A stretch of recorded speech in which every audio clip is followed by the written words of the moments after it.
Welcome to Canada's most irreverent talk show. This is the Andrew Lawton Show, brought to you by True North.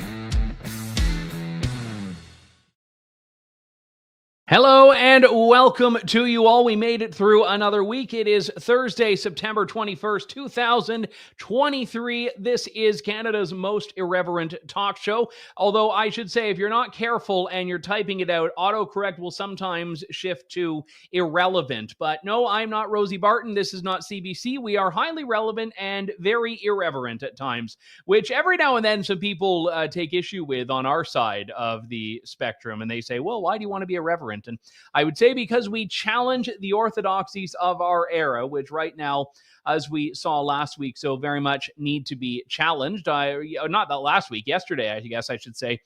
Speaking specifically of the Million Person March, which I was very proud to be part of the True North team in covering. It was easy for me because I did it from here, but Harrison Faulkner was out there in the midst of the protests in Toronto. We had Elie Kenton-Nantel in Ottawa. We had Cosmin Dzsurda and Lindsay Shepherd out in British Columbia at the Vancouver one. We had other folks from our team at various points. I realize that you can't list everyone, so you have to not list most, because if you list most and not all, you offend like the one person you left out. So apologies if I did that to any of my own colleagues here. But the reason I bring that up again is because, and I would stay tuned to True North on this, there's going to be a bit of a wave, as we're seeing, of really unhinged reactions and breakdowns of what happened there, as the media really just distills this down into an inaccurate and very unfair caricature of the people that were there. And it's just like I was talking about, when you have union activists that are saying it's far right and racist, and then you pan to an image of a bunch of happy Muslims and Sikhs that are saying, love, diversity, children. It's like, oh, wow, they're the face of white supremacy is a little weird right now, but that is the way the media is framing this. We're going to be talking later on in this show with Dominic Cardy, who is an MLA in New Brunswick and the interim leader of a new political party that posits itself as a radical centrist voice in Canadian politics. That is the party that was created by the folks behind Center Ice Canadians. It is called Canadian Future. We'll speak about what that is and what it is they're doing in our political landscape later on. Also, Trish Wood will join us for a wrap-up of the third week of the Tamara Lich and Barber trial, which is coming to an end in the next couple of hours here in Ottawa. But first, I want to talk about Justin Trudeau's visit to the UN. I know, it's like the epitome of dog bites man. Justin Trudeau goes to UN. I think if he had his way, he'd be able to spend all his days at the UN and Davos and not have to worry about the pesky parliamentary process in Ottawa. But Justin Trudeau went back to the House of Commons for one day. He was there for Monday, and then hightailed it out of there so quickly to hitch a ride on his plane to New York City, where he's spent a few days reveling in the world of sustainable development goals at the United Nations. Now, Trudeau has done this in a way that we shouldn't be all that surprised by. Let's be real here. He's going and not talking about anything dissimilar from what he talks about when he's here. But I want to just begin by setting the stage for this, because this SDG consortium here, presided over by the UN Secretary General Antonio Guterres, sounds all nice and benign, but it really isn't. This is a clip from Secretary General Guterres. 8 years ago, member states gathered in the hall to adopt the Sustainable Development Goals. With the world watching, including 193 young people in the balcony holding blue lamps of hope, you made a solemn promise. A promise to build a world of health, progress, and opportunity for all. A promise to leave no one behind. And a promise to pay for it. Ooh, yes, that's the key caveat there, saying the quiet part out loud. The countries didn't just agree to the vision they want for the world, they agreed to pay for it. But that means that they agreed for us to pay for it. They often leave out that last part, which is that Canada is not paying for anything. Canadians are paying for things. Now, Antonio Guterres, a literal socialist, is the guy that gets up there and talks about how the world's burning and the only thing that can save it is if everyone comes together and does his bidding and that of the United Nations agenda more broadly. Now, this is an agenda that your Prime Minister, our Prime Minister, Justin Trudeau, has all too willingly adopted. This is a little quote from him talking about how the SDGs are pretty darn important. Co-chair of the Secretary General's SDG advocates, why are the SDGs so important to you and for Canada? Well, I think they're just important, period. What we're seeing right now everywhere around the world is a level of anxiety about the future that I don't think we've ever seen at this level before. I mean, whether it's the real impacts of climate change that are increasingly felt by everyone, whether it's the spreading of conflicts and instability in terms of food, in terms of energy all around the world, whether it's the pandemic that knocked us all for a loop, people are worried. And people are worried that they're going to be able to offer a better future to their kids. And that's not obvious. Even in wealthy places where that had always been the story, people are really not certain about the future. So showing that as a world we can focus on the basic building blocks of success. The SDG goals are what is necessary to create a successful planet, full stop, over the coming decades. Not just a list of nice to haves, they are necessary. That was a comment in an interview in March. It dovetails on this other one now, where Justin Trudeau is lamenting that we are off track on these things. We're not doing enough to meet these. Others have pointed out the 2023 special edition of the SDGs report is sobering. The fact that nearly 50% of SDG targets are moderately or severely off track is alarming. We need an immediate course correction and acceleration of progress. But as many have said, it's just half time. We can do this. We can do this. We can. We really, really can. I really mean it. We can do this. These SDGs, let me just take a step back. These are 17 goals that United Nations member states all came together in 2015 to agree on. Now, I should say, to point out the elephant in the room, it was a conservative government in Canada that signed Canada onto this. At the same time, they were doing the Paris Climate Accord. And I know this is a criticism that you often get from notably PPC supporters towards the Conservatives, and it's a fair criticism. And the only real argument that you could use to defend this is, well, it's just what every country does. That's the only real defense. Well, we just went along with it, and we didn't really mean it, but we said what we had to do. And if you look at the website for the SDGs, they're very seemingly benign. Number one is no poverty. Well, who's going to stand up and say, well, I actually, I know it's not politically correct, but I like poverty. The second is zero hunger. I hate being hungry. And, I'm making light of it. There is a very serious hunger issue in the world. I do not like that people are going hungry. Number three, good health and well-being. I am in no position to lecture anyone about this, but it is a very good goal. Quality education. Most of these things are very normal and acceptable and palatable things. The problem, of course, is when you drill down and look at the mechanisms that the UN believes are necessary to get to this point. For example, we look at, let me just pull up the number here, 13, goal 13 is climate action. There is obviously going to be a significant bit of politicization here. It's take urgent action to combat climate change and its impacts. You look at the targets and indicators, and 13.2 is to integrate climate change measures into national policies, strategies, and planning. So this means that when countries have signed on to this, they're not just signing on to the theoretical goal of ending hunger, ending poverty, ending climate change. They're committing themselves. It's not binding, but they are choosing to bind themselves to this pledge to integrate measures into national policies, strategies, and planning. And I share that with you so that you have the context for what's happening when Justin Trudeau gets up there today and makes this call at the UN. We all know that pollution has a cost. We're seeing that every day. Together, we can make sure that pollution has a price, too.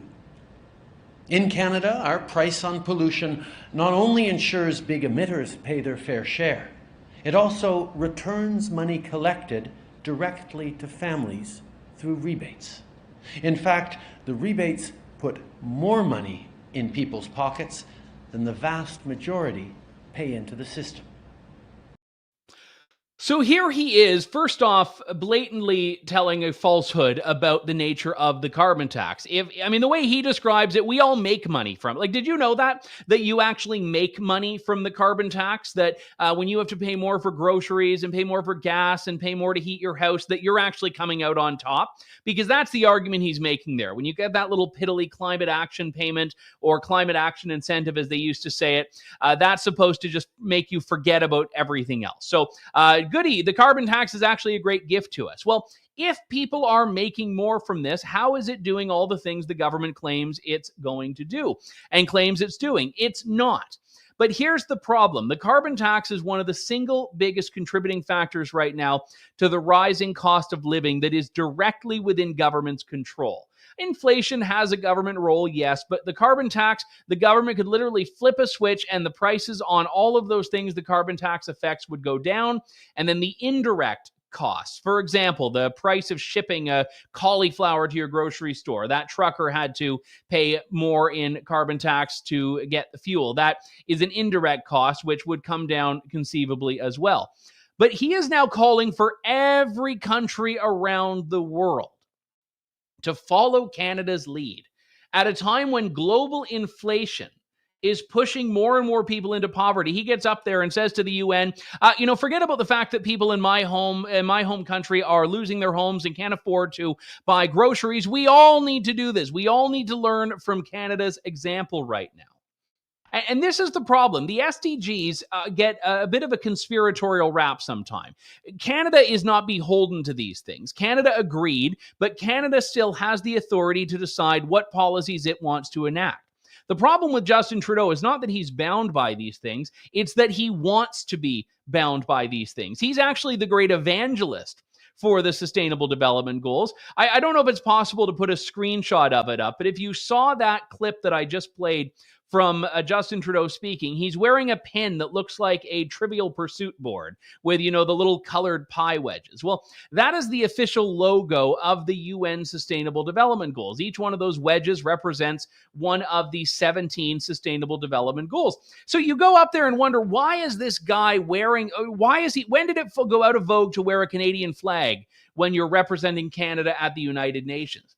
Because when Justin Trudeau speaks at the United Nations, he is not Canada's representative in New York. He is the United Nations representative to Canada.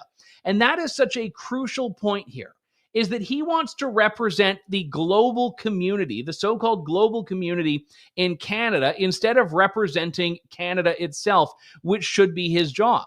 And that's one of the great contrasts between Stephen Harper and Justin Trudeau. We have that image up. Correct me if I'm wrong. I don't recall Stephen Harper ever wearing that Sustainable Development Goals pin. Now, admittedly, he was out of office not long after the SDGs were cemented, so maybe the UN branding department hadn't made the pins yet. But I don't think he ever would have worn a pin like that.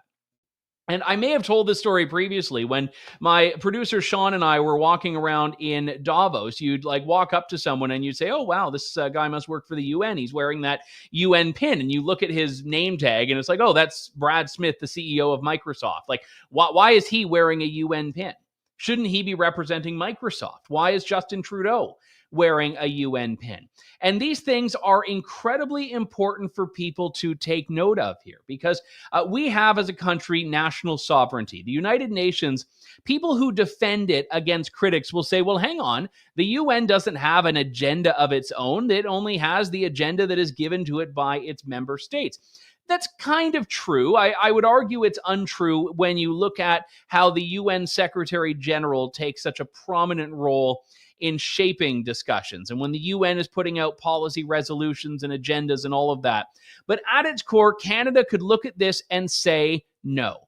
Canada could look at this and say, you know what, screw this. We're representing our national interests. And yes, we're committed, if we can, be a part of the solution to reduce hunger and reduce poverty and all of that stuff.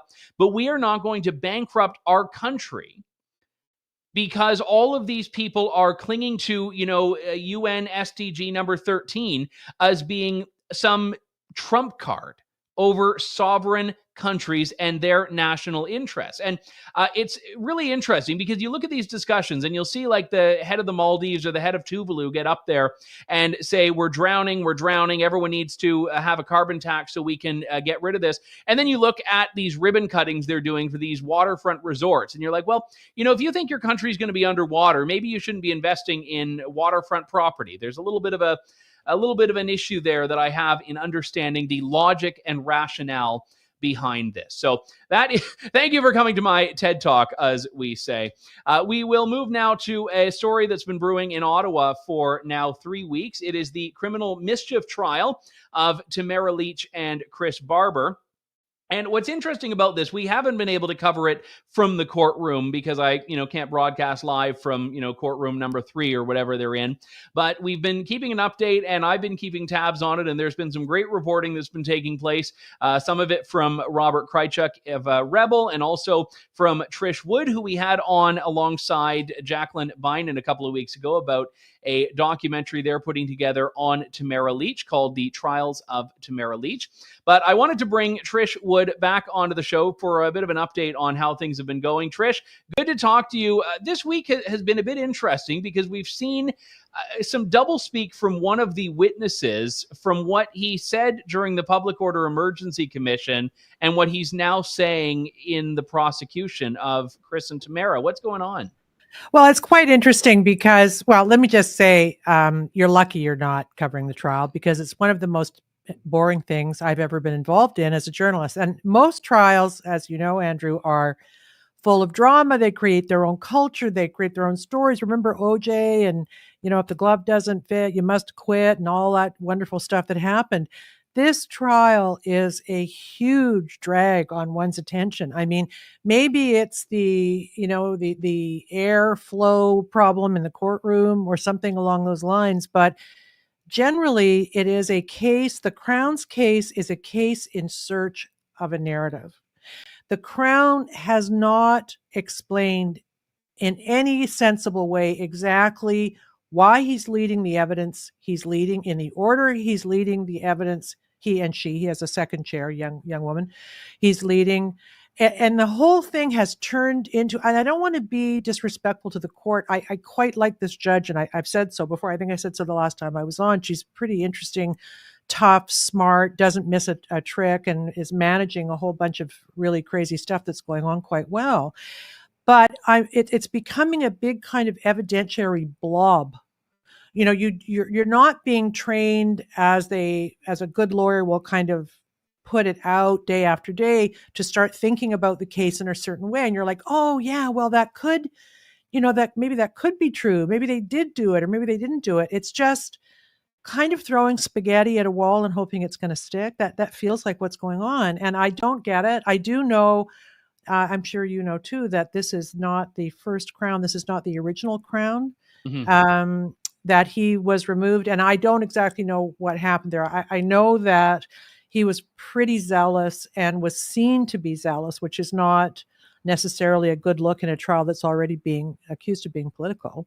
So they brought these two in. Tim Radcliffe is the lead chair.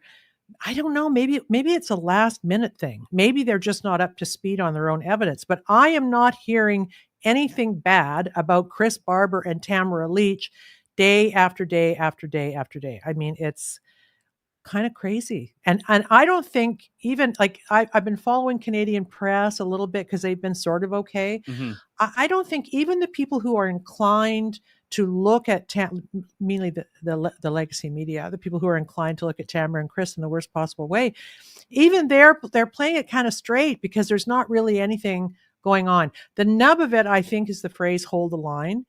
And how will that be interpreted? And what did it mean? And what did it mean when various people said it?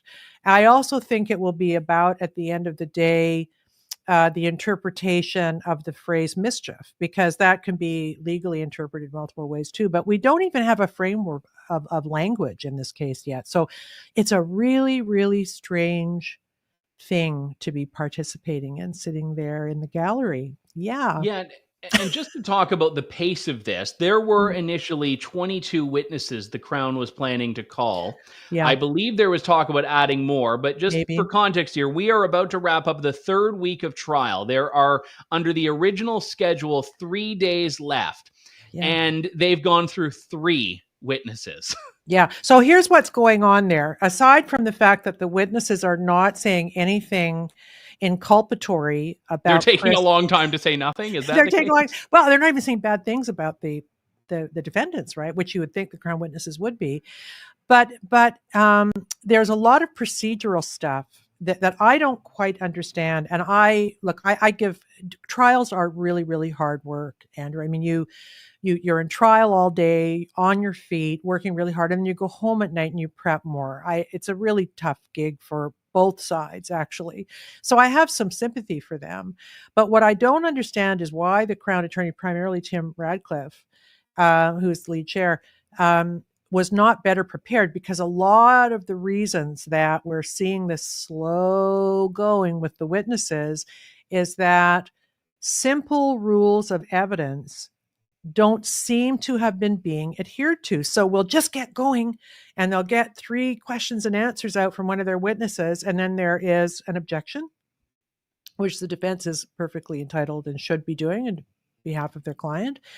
And then a long, long discussion on simple things. Like I know with Mr. Ayotte, who's on the stand now, one of the issues was, did he have notebooks? What notebooks can buttress what he's testifying to in court? And my understanding from when I was there the other day is that he didn't have any. So that then becomes a big thing. How do you know what you know? And how do we know that you're saying what you actually know? You know, like there are reasons that they do all these really specific things, these rules of evidence in a trial, and they don't, it's not that they're not being adhered to. That's maybe not a fair thing to say. That would be perhaps for an appellate court to sort out later.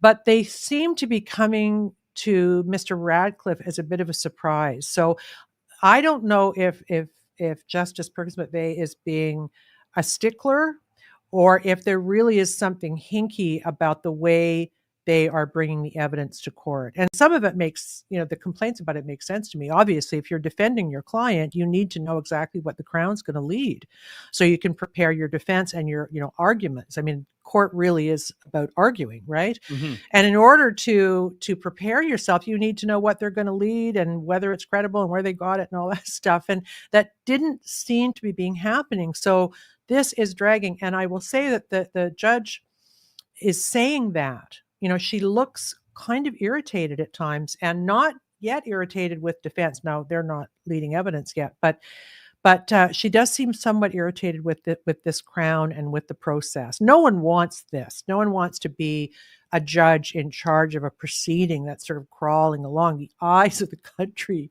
are on this. Yeah. And I'll say this, Andrew, I'm not a purely objective observer. I was a journalist long enough to know that I do have sides a bit in this. I can sort out truth from non-truth, but I do wish these charges hadn't been laid. And I kind of favored the convoy. I think people know that. But putting that aside, I feel like everybody involved in it, including the judge, wants this case to be decided on the facts as they're presented, whether you think the charges should have been brought or not. And I think it's going to be really, really difficult for the Crown to prove its case in this. Maybe that's wishful thinking on my part, but yeah, I'm not hearing some of the clips that I was told were played earlier on in this trial had nothing to do with Tamara Lich and Chris Barber. And it's funny because the Crown made a point of saying early on in his opening remarks, this is not trying them for their political beliefs. And I believe he had also made a comment about it not being about the convoy itself. Yeah. And yet his case has involved trying to basically put the convoy on trial. Well, I almost want to put my hand up and say, Mr. Radcliffe, so why did you lead that clip? What am I supposed to glean from that? Because I'm not getting it. There was a guy on from the Sûreté de Quebec. This is how kind of absurd some of the evidence is. And he was part of what they were calling the Green Squad. And if you remember, when they brought the convoy down, and by this time, bear in mind, Tamara and Chris had already been arrested. They weren't even there. This was just for the audience to be aware, they were arrested before the major police operations took place. So, I mean, anything that happened after that point, I mean, yes, you could argue maybe they had encouraged it before, but they weren't there. They weren't involved. They were in a cell. They were in a cell. Yeah. So the Sûreté Quebec is doing this, I guess it's called a clearing operation, or at least that's what the military calls it. And he was with the Green Squad. And there was a point where he's kind of talking about what they're doing. You see this, I believe it was body cam footage. And this is kind of heartbreaking too, that here are these far right, terrorists, according to some people, including legacy media, all these guys, kind of military age guys, chanting love over fear, right? They're not misbehaving. They're standing calm and true and chanting love over fear in the face of this really overpowering police presence. I think at that point, the police were behaving as well. I'm not dumping on them. But here they are, they're all on their black bloc, and it's, very scary, and we don't know what's going to happen. And then there was kind of a moment where this police officer from the SQ says, well, and then we went for lunch. And so, of course, the defense counsel, Lawrence Greenspan, says something like, well, you went for lunch? So there's this big moment of, we've got to, secure the area from these scary people, but we're going for lunch. So, I mean, there are moments that maybe are not like intended to be really representative of what's going on, but they actually were. Like, they weren't so scared that they couldn't go to the Chateau Laurier for lunch. He clarified he wasn't eating at the Chateau Laurier. No one can afford that. They took their lunches to the Chateau Laurier.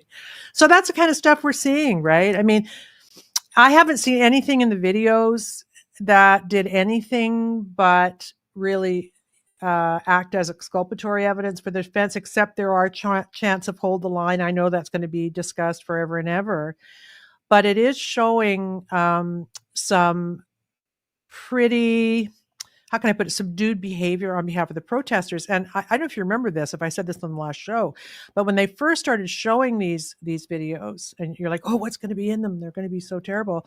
And what happened was the protesters looked pretty responsible, but also in these clips, there were photographs and images of the police beating protesters in the head. And the judge noticed that.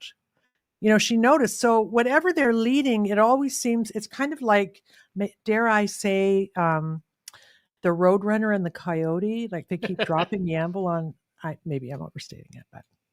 Do we know when they're going to settle the trial schedule itself? Just to get back to the housekeeping side of this, because again, the dates that were originally planned, they were going to, I believe, run tomorrow as well. They weren't running Fridays, but I believe they're scheduled to go tomorrow, and then they were going to take a 2-week break and finish off October 11th to 13th. And I know they've talked about needing to add more dates. Has that been settled yet? Not as far as I know, but I came back yesterday, so I don't know if there's been movement on that. I get the sense that they've still got a long way to go with this. And it's also interesting too, because covering it then becomes a problem, right? It costs money to be in Ottawa. Yeah. I'm paying hotels, I'm as you all know, and you're like, nothing's really happening. You're waiting for the big trial moment. And nothing is happening. It's almost all procedural. None of it's making very much sense. And you kind of go home at the end of the day thinking, man, what am I going to write about? So I've been writing about how bumpy the train ride was going down to Ottawa. I was writing about other trials I've covered. I mean, there's not all that much to say. And yet, this is a massively important trial in Canadian history, isn't it? And if they are convicted, then we better know why it happened. And that's essentially why we're all there and still kind of hanging in with something that even a lot of the protesters have disappeared. They're bored too. Trish Wood is the host of Trish Wood is Critical, and you should always follow the work she does because you are never going to be disappointed if you do. Trish, thanks so much, as always, for coming on. Thanks, Andrew. Have a good day. All right. Thank you very much. Yeah. And I mean, I had initially planned to go up for the last few days. I figured I'd sit in for closing arguments, come out, do my show, go back into the court. Now I don't even know when the final days will be. Like I could go up for October 11th to 13th. And actually, my birthday is the 14th. So maybe I'll just spend my birthday alone in a courtroom in Ottawa or something. But the reality is this is not going to be a particularly enjoyable experience if this goes on for weeks and weeks and weeks. And as Trish says, they're not really getting anywhere with it. So that's the point of it. I know we get periodically people asking, why are you not covering the, we are covering, but you can't film in courtrooms 9 times, well, actually like 99 times out of 100 in this country. So this is one of those ones where we have to just pop in from time to time. But I do want to talk about this story that came about this week, which is a bit of a deviation from what we've been talking about the rest of the show, which makes it a good note to end on for the week. A new political party. Now, I should say that there are a great many political parties in this country. You've got the Communist Party, the Marxist-Leninist Party. You've got, I think there was a marijuana party at one point. So you've got a bunch of parties that don't really do anything and are kind of just existing on paper only. And then you have parties that come on and they want to make a splash because they feel they are filling a void that the status quo is not addressing. And that is what this new initiative seeks to do. It is a party formed by the folks behind Center Ice Canadians, which was formerly Center Ice Conservatives. It is called Canadian Future and is being led in the interim by New Brunswick MLA Dominic Cardy, who joins me now. Dominic, good to talk to you. Thanks for coming on today. Hey, thanks for having me on the show. Appreciate it.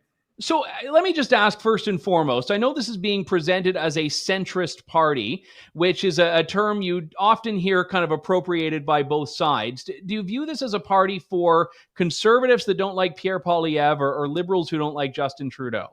Oh, we'll take both, and lots of other people who are fed up with politics in general. We've had some support coming even from other parties, because there's I think a feeling that we've ended up with kind of a mushy politics where you've got this kind of sterile debate about left versus right based on a 200-plus-year-old idea about how we should run our economies. We've got 100-plus years now of ideas and evidence about how to run mixed economies. We know that's generally what works. To me, the big fight right now is about, do we have an open society or a closed society? Do we fall in line with the models of government that we were seeing pushed by the Chinese and the Russians around the world, clearly trying to influence Canada directly and indirectly?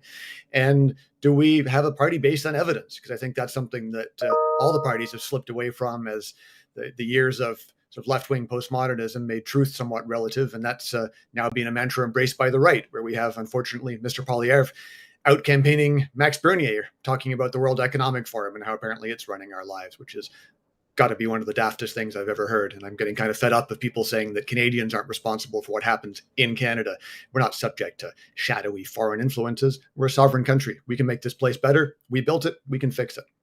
Oftentimes when people call themselves centrist, they usually kind of cloak it in saying they're fiscally conservative and socially liberal, which I find is somewhat counterintuitive because it still sort of falls into that left-right dichotomy here. How do you define what a centrist is in the context of what your party seeks to be?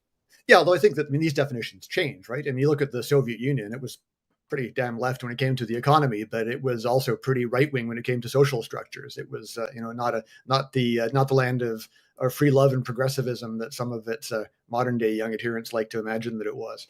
So when I say center, I'm talking about being a radical centrist. So I'm not talking about some mushy middle with softened down versions of policies taken from the old lines, supposedly left, supposedly right parties. I'm talking about the sharp end of the arrow, getting some really aggressive policies in Canada that will help to fix some programs that we have, but also really change the direction of the country. Because I think people are kind of tired after a number of years of Mr. Trudeau's cheerful of somewhat empty ways. And I think that's why Mr. Poilievre is doing well in the polls.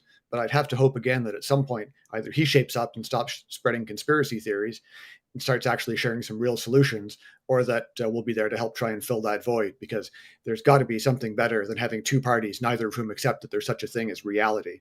the Liberals take the fiscal side. I wonder how true that is, though. I mean, Pierre Poilievre won the Conservative leadership with a resounding margin. I mean, greater than even Stephen Harper, who was the founding prime minister and founding leader of the party. He had 69% of the support of members. You also have the Conservatives polling right now at 40 some odd percent, which in Canada is a pretty significant margin. So I just, where is the political homelessness that you're describing of people that are uncomfortable with the Conservatives as an alternative to the Liberals? Well, uncomfortable with the Conservatives and the Liberals. We did a big poll about 5 months, I think, ago now, and over 2,000 people across the country. And the numbers came back pretty much evenly on the both Liberal and Tory sides, people saying they felt their parties were, both of them, becoming more extreme, less representative of their values, less interested in talking about actual plans to fix the country's problems, more interested in scoring points off of their opponents. And the sentiments about that were just about even on both sides. You had stronger sort of core base support for Mr. Poilievre, which makes sense because I think in the end he became leader, and not to compare him too closely, but through the same sort of process that Mr. Trump became Republican nominee in the States, by reaching out to a lot of people who'd never been involved in politics before, which on the one hand is great because we need to get people engaged. And one of the things that kills democracies is when people give up on it. But at the same time, when you use social media and the algorithms that drive increasing divisiveness, conflict, and extremism, which is literally built into the algorithm because human beings like seeing fights and battles and arguments and people being grumpy with each other, that when you fall down that rabbit hole, it's hard to know when to stop. And I assume that's how we had a Mr. Poilievre starting off pretty calm and reasonable, a guy with years of parliamentary experience who I know a lot of his colleagues had great respect for him, and now is out there out-loonying Max Bernier, talking about the World Economic Forum and vaccine conspiracies and other things like that, that I just don't, we're not going to be able to hold our What vaccine conspiracies has Poilievre spoken about? Let's go through the list. He has actually officially said that regardless of the conditions, under no circumstances would Canada ever introduce the measures that we saw during the COVID pandemic. How is that a conspiracy theory, though? Let's see what. Look, you could disagree with it, but if he's saying he's against vaccine mandates, I don't see how that's a conspiracy theory. Let's imagine a world where Mr. Poilievre is prime minister and we have an outbreak of a disease with, let's say, 5 times the fatality rate of COVID, 10%. You honestly think he's not going to put a mandate in place? You honestly think that's an honest statement about what he intends to do if that situation comes up? Of course not. So lying to achieve political points is something that I personally really believe is at the heart of why we're seeing populist movements rise up around the Western world, because people are mad about elites lying to them.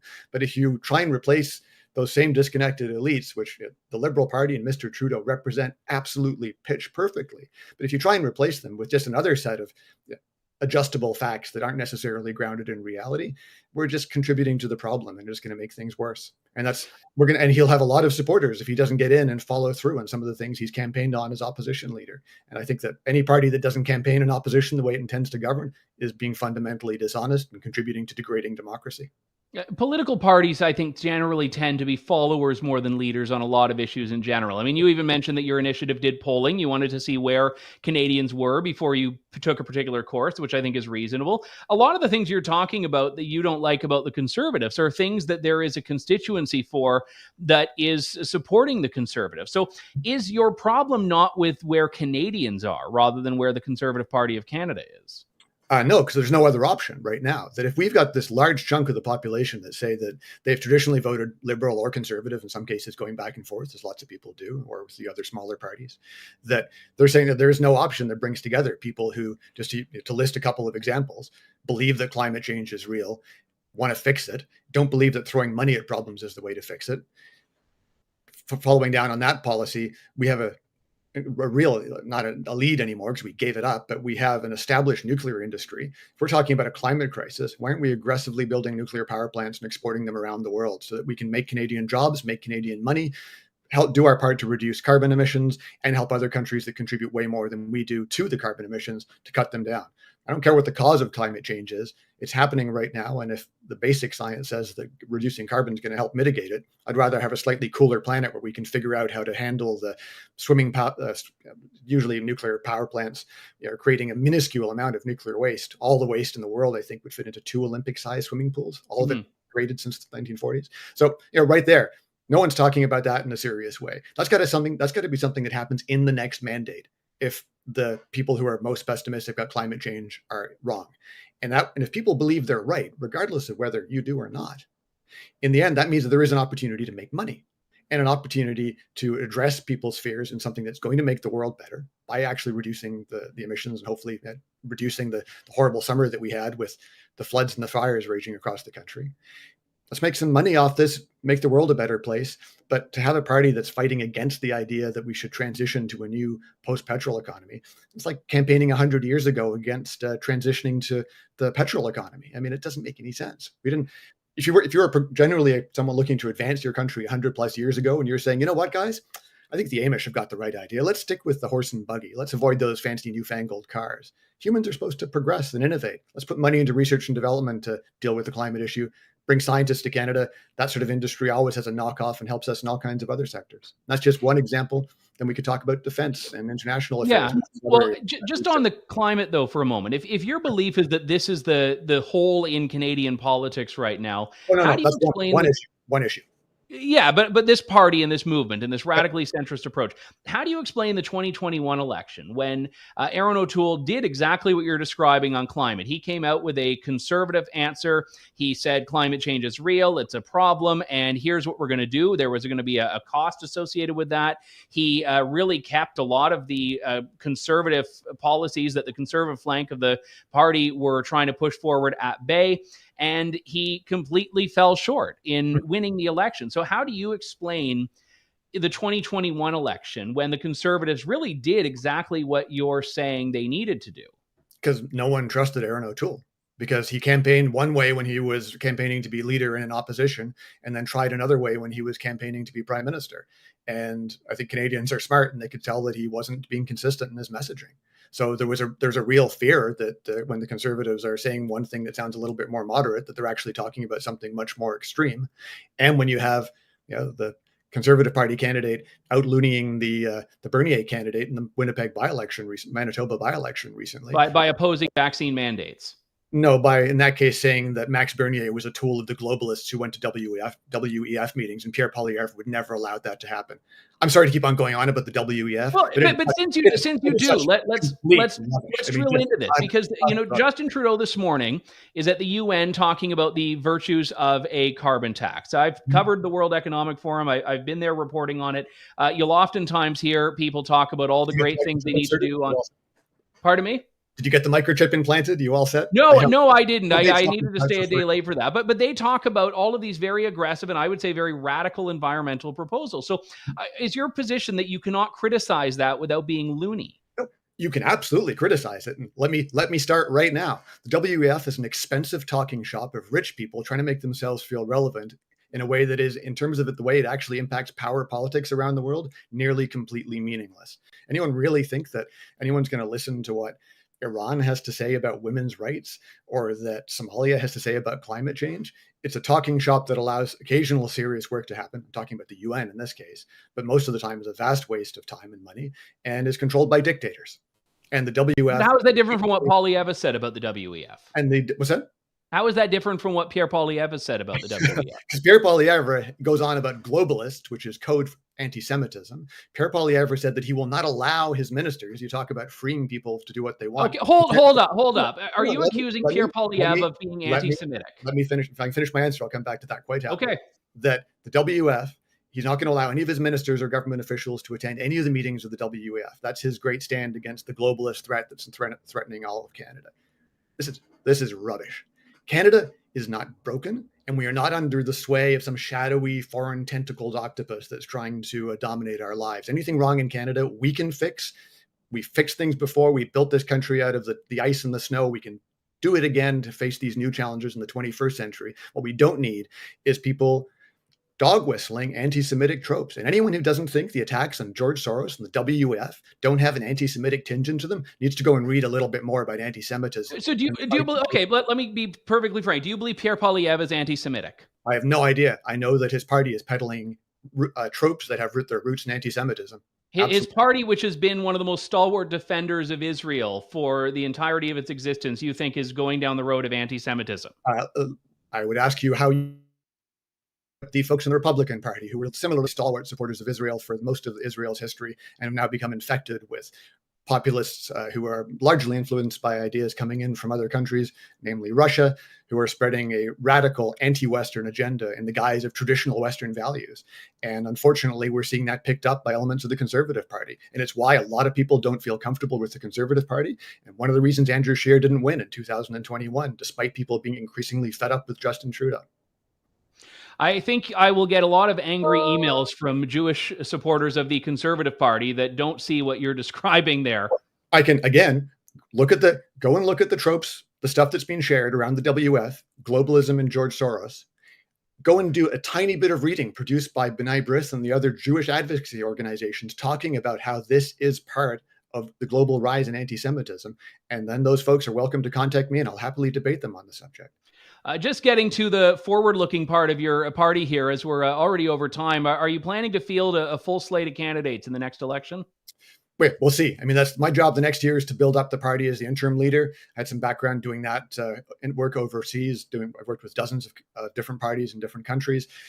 If I can get the party up and running and we're able to be prepared with a full slate, that's awesome. Our goal is on quality more than anything else. We want to try and restore the idea that becoming a member of parliament is serious business, make sure that we offer candidates a lot of training on how the parliamentary system works, the people who are going to try and rip them off, scam them and the public. There's a lot of things that can be done to make sure we have a better legislature rather than pretending our institutions are broken. Dominic Cardy, interim leader of Canadian Future. Thank you for coming on. Hey, thanks. All right. Thank you very much for that. What a way to end the week there. But my thanks to Dominic and to Trish for coming on and for all of you tuning into the show. We will be back on Monday with more of Canada's most irreverent talk show here on True North. Thank you. God bless and good day to you all. Thanks for listening to The Andrew Lawton Show. Support the program by donating to True North at www.tnc.news.